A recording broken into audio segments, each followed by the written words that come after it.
Sport is really important to people.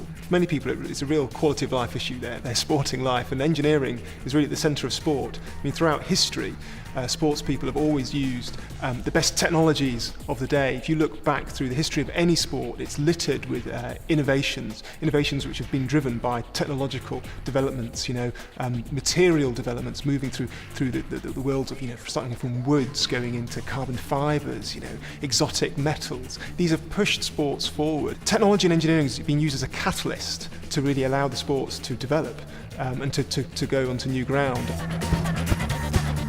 So what we've got here is our brand new football bowling machine. It's literally hot out the workshop. So first day we're testing it today, and this is pretty important because, well, for one thing, football's a huge industry. The sports industry is worth billions and billions, about 20 billion pounds in the UK alone, and globally it's a massive industry. So things like footballs, even though they might seem like everyday objects, have actually got real economic value. And every year there seems to be another controversy about how ball might not be flying correctly, or what's happening with this new ball for this championship. So to understand that, we have to do some experiments. And a device like our new bowling machine allows us to do those experiments.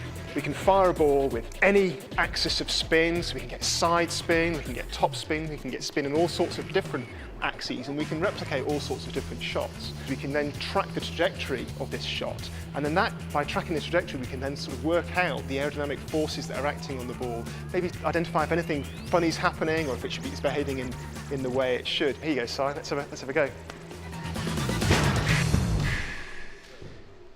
So this is our Biomechanics Lab, sports engineering laboratory as well. All around us, you can see these cameras, these red cameras. And we put markers on my body and it will track my motion in three-dimensional space. So we use it for doing experiments in biomechanics, trying to understand how the motion of athletes works, trying to understand how we can maybe reduce injury, improve performance, see how different bits of sports equipment may change someone's motion.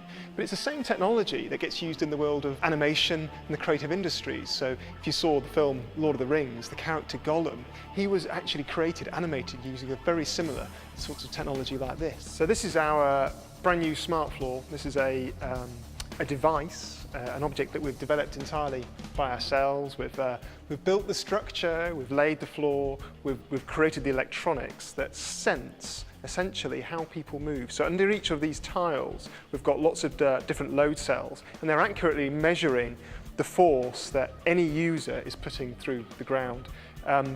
In the world of sport, the forces that we push through the ground are very important. They effectively determine our every movement. So a device like this has real application for the world of health. When people lose their balance, they can have falls, they'll have a fall, they may break a bone, they go into hospital, they may catch a horrible disease like MRSA, and that's a real problem. So understanding how and why people lose their balance is a really important thing for the world of health.